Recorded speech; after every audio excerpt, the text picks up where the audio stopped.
Here we are at Marvel Stadium, the home of the Saints since 2000. And some of the most iconic moments in the club's history have occurred here. Schwarz now, the defender can run, and from a long way, roost it, and put the Saints out. What tackle. Oh, ferocious stuff, Lenny Hayes. Measures it, goes for it, and gets it. St Kilda are on fire. But there's been no bigger moment at Marvel Stadium than round 14, 2009. The up-and-coming Saints are 13 and zip, and they face the champs that are the Cats, also 13 and zip. And it was the biggest AFL crowd this venue has ever seen, 54,444 people. And the game lived up to the hype. Well, more often than not, it does not live up to the hype. It exceeded it by plenty. It'd probably be the best moment for St Kilda since the 66 premiership. All right, boys, thanks for your time. We're here at Marvel Stadium. We're reminiscing, well, it's still known as the greatest home and away game of all time. I'm not sure if you know, but just under 55,000, biggest crowd ever to witness an AFL game here at Marvel Stadium. They were the champs. We were the up-and-comers. BJ, what were your recollections leading up to the game? Well, as Rossi said during the week, they were Mount Everest, and we were attempting to climb Mount Everest. So, and he did make mention, made a point that people have conquered Mount Everest. So that was his theme leading into the game. But yeah, it was quite evident during the week about the build-up, 13-0. It was quite unique, obviously, longest streak by both teams, and then meeting each other. So I think you and I both remember that kind of build-up. We always did keep an eye on the Cats, didn't we? It was always a bit of a theme for us, whether they played the night before or the night after. We always kept an eye on Geelong because they were the benchmark.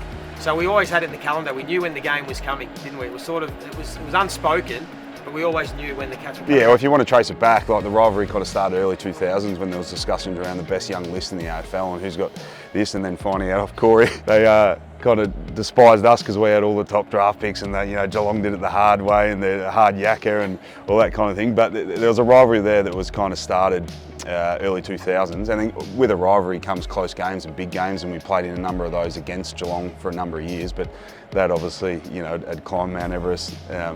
Pun intended, that a couple of years prior, and played in grand final the year before. So yeah, they were the yardstick, and we all knew it. In terms of the game itself, it was super quick. It was up and back and up and back, and it was because it was played here in pristine conditions. The ball was pinging around. It was super quick, and two teams that obviously at the peak of their powers. It was pretty good to be a part of. 55 metres out. Can Corey get back? I doubt he can.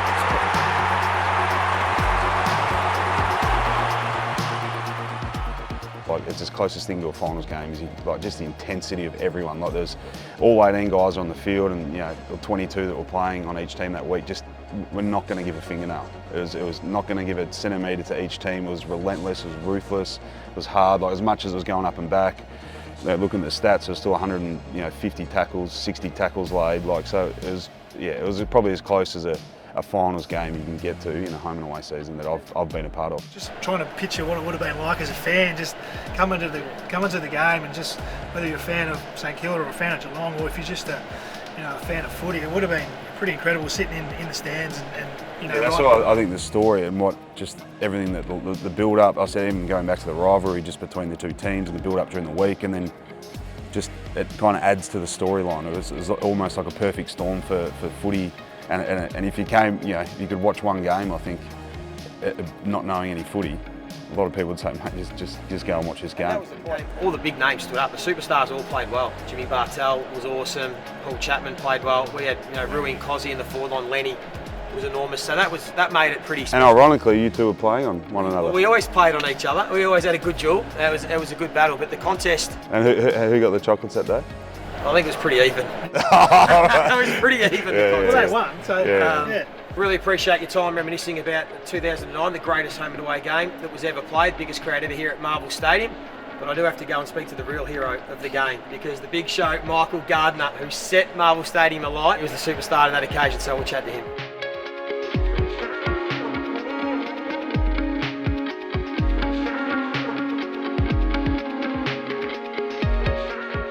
Gardy, thanks for your time, mate. So we're here reminiscing about the greatest home and away game of all time. I know you don't have the sharpest memory, but what are your recollections? What are your recollections of the build-up to the game? Because you'd only come to the club the year before. You'd only played, I think, 11 or 12 games up until that point for the Saints. Can you remember the build-up? You look forward to certain big games, and you know, it's like some, I suppose, other clubs, you know, where they play the big games at the G, you know, Carlton, Collingwood, and games like that. I suppose this game was shaping up for us as to be, you know, something similar to that. So we certainly had our eye on it. It was actually my 30th birthday on that day as well, so it was a big week, and I think it was just that anticipation and excitement for, you know, what was going to be a good game. But do you remember you got the 3 Brownlow votes that day? As my friends will always say, you know, like I do remind them who did poll the 3 votes in this game. So the greatest home and away game, and Goddard, you get the 3 votes. So talk us through your game, because mate, you kicked the 4 goals, and we'll get to the final moment later. But can you remember how you went? Because I've looked at it. You got a goal from the goal line. You're able to drift forward a couple of other times. You kicked one to me. I squared one up to you from the boundary. Yeah, obviously, you know, there was a bit of a mixed bag, as it always was when I was sort of playing footy. So it was a bit of a mixed bag, but yeah, lucky to get on the end of a few, and you know, a couple of easier ones, and then a couple of tougher ones. And well, the moment of the game, no doubt, scores a level, minute to go. Ball comes out to half-back. I get involved in a passage of play. Luke Ball comes, he sneaks on off the bench right here where we are. I just lob it over the top to Bally, who had plenty of time and space to sum it up. He decides to kick it long to the pocket. Not sure who he's kicking it to, because there were numbers everywhere. Big Guardy just drifts across from off ball side, in front of the pack, and just talk us through the mark. You know, I was running probably as fast as I could run, which, you know, I was a 30-year-old. Probably wasn't still that fast, but I felt like I was moving anyway. And yeah, sort of just launched at it, and poor old Harry Taylor, I think, copped a bit of a sharp elbow on the way through, but it's just one of those ones, and it's a great feeling when that ball just sticks in your hand. It did just stick, didn't it? Did you see the replay of the mark? It just held onto your fingertips. You were able to clutch it, considering, as you said, you elbowed Harry Taylor, knocked him out cold. So we did have to wait for 3 or 4 minutes for the stretcher to come out, and then you only had a little shot at goal, but the moment you kicked the goal, and then you did the famous tongue out, which has become a bit of folklore for the Saints. Who was that directed to? Where did it come from? Good lads that played at Geelong probably wanted to give me a little bit of stick for I think it was more like 5 or 6 minutes we were waiting. Yeah, it was for a Harry long. to get carted off. Would have felt like 15 for you. So they were sort of into me about making sure I'd kick it. Sort of just kept my composure, and sort of once it went through the middle, I thought I had to give them something back before we ran back to the middle of the ground. Fittingly, on your 30th birthday, with the 3 Brownlow votes sewed up, the last kick down the line with 15 seconds to go, Michael Gardiner takes his 3rd contested mark. Dennis Cometti calls it, rises like a colossus, and you finish with the ball in your hands. Yeah. Is it probably one of the best games of your career, both individually and maybe as a team, what you played in? Yeah, I think, you know, the whole game, as we've sort of spoken about, the ebbs and flows of it, you know, how it obviously ended up with the footy. Big Dennis Committee, another fellow West Australian, looked after me with a big call at the end of the game, which was nice, and and just great to be part of it. You know, great bunch of guys, and I think also, as I said, sort of really healthy, competitive, I suppose, respect with the guys that played at Geelong as well. I really appreciate your time. It sits in St Kilda folklore, particularly here at Marvel Stadium, the home of the Saints now, and appreciate your time. No worries, good on you, Joey. Well done, mate. Stuff. Did you know the first ever game that St Kilda played for premiership points was right here, North Hobart Oval? Hi, bud. I'm glad I finally made it. Only took him 22 years. You're not a truck driver. This is me, absolutely.